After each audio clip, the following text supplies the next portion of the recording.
গড় নহয় এইবাৰ চোৰাং চিকাৰীৰ চকু সোণালী বান্দৰত অসমৰ আপুৰুকীয়া সোণালী বান্দৰ পশ্চিমবংগত জব্দ আৰক্ষীৰ জালত 6 দুধৰ্ষ চোৰাং চিকাৰী অসমৰ সোণালী বান্দৰেৰে এতিয়া কোটি টকীয়া ব্যৱসায় হয় এশিঙীয়া গণৰ পাছত চোৰাং চিকাৰীৰ কবলত পৰিছে আপুৰুকীয়া সোণালী বান্দৰ সোণালী বান্দৰ পোৱা যায় নামনি অসমৰ বিশেষকৈ কাকৈচান সংৰক্ষিত বনাঞ্চল চক্ৰশিলা সংৰক্ষিত বনাঞ্চল আৰু ৰায়মনা অভয়াৰণ্যতে ভাৰতৰ বন্যপ্ৰাণী সুৰক্ষা আইনৰ অধীনত অতি বিলুপ্ত বুলি চিনাক্ত কৰা সোণালী বান্দৰ শেডুল 1ৰ প্ৰাণী কিন্তু অতিকৈ ভয়ংকৰ খবৰ যে অসমৰ এই বান্দৰসহ পশ্চিমবংগ আৰক্ষীৰ জালত পৰিছে 6টাকৈ দুধৰ্ষ চোৰাং চিকাৰী চোৰাং চিকাৰী কেইটা মিথু দাস চিন্তু দাস সমিল হুছেইন বিশ্বাস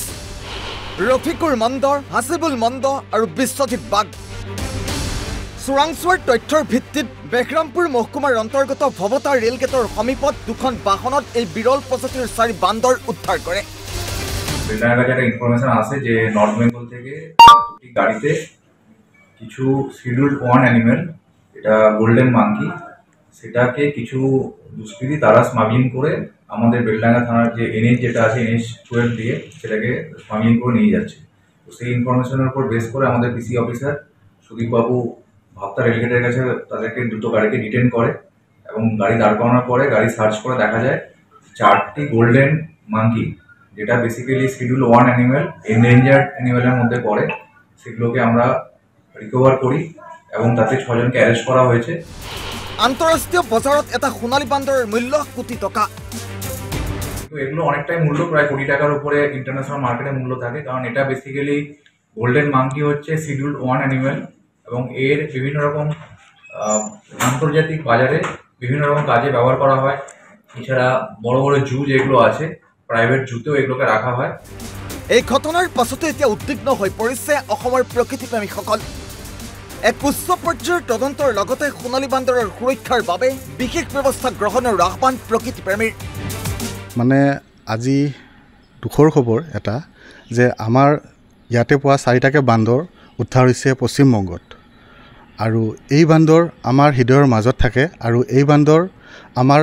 ইয়াৰে বঙাইগাঁও জিলাৰ কাকৈজানা চক্ৰশিলা ৰায়মনা উল্টাপানী আৰু সংকোচ নদীৰ পেৰিফেৰি এৰিয়াত থাকে ঠিক তেনেদৰে এতিয়া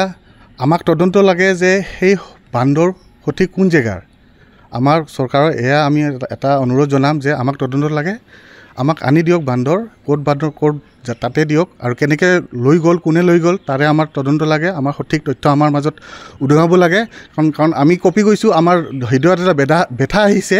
কাৰণ সোণালী বান্দৰ আমাৰ হৃদয়ৰ মাজত থাকে যদি এনেকৈ সোণালী বান্দৰ কমি যায় তেতিয়াহ'লে আমাৰ নতুন প্ৰজন্মই সেয়া চাব নোৱাৰিব তো তাৰ কাৰণে সেয়া এটা অনুৰোধ যি সোণালী বান্দৰ পশ্চিমবংগৰ মুৰ্ছিদাবাদত যি সোণালী বান্দৰ উদ্ধাৰ হৈছে তাক লৈ ইতিমধ্যে শংকিত হৈ পৰিছে কাকৈজানাৰ যিসকল ৰাইজ আছে তেওঁলোক আৰু যিসকল প্ৰকৃতিপ্ৰেমী আছে আচলতে পশ্চিমবংগৰ মুৰ্ছিদাবাদত যি 4টা সোণালী বান্দৰ উদ্ধাৰ হ'ল সেই সোণালী বান্দৰ 4টা আচলতে প্ৰকৃততে ক'ৰ পৰা নিয়া হৈছিল সেয়া ৰায়মনাই হওক বা চক্ৰশিলাই হওক বা কাকৈজানা হওক সেয়া উচিত তদন্ত বিচাৰিছে এক উচ্চ পৰ্যায়ৰ তদন্ত ইতিমধ্যে তেওঁলোকে দাবী কৰিছে আৰু যিসকল বাহিৰৰ লোক সোণালী বান্দৰ দৰ্শনৰ কাৰণে আহে কাকৈজানাতে হওক ৰায়মনাতে হওক বা চক্ৰশিলাতে হওক তেওঁলোকৰ এক উপযুক্ত ডাটা তৈয়াৰ কৰি যাতে তেওঁলোকৰ অনুমতিৰ ব্যৱস্থা কৰা হয় পাৰ্মিশ্যনৰ ব্যৱস্থা কৰা হয় তাক কৰিবলৈ ইতিমধ্যে যিসকল প্ৰকৃতিপ্ৰেমী লোক আছে তেওঁলোকে দাবী জনাইছে আৰু এই ঘটনাই ইতিমধ্যে সমগ্ৰ নামনি অসমত এক তীব্ৰ চাঞ্চল্যৰ সৃষ্টি কৰিছে বঙাইগাঁৱৰ পৰা বিক্ৰম ৰঞ্জন ৰয় অসম লাইভ 24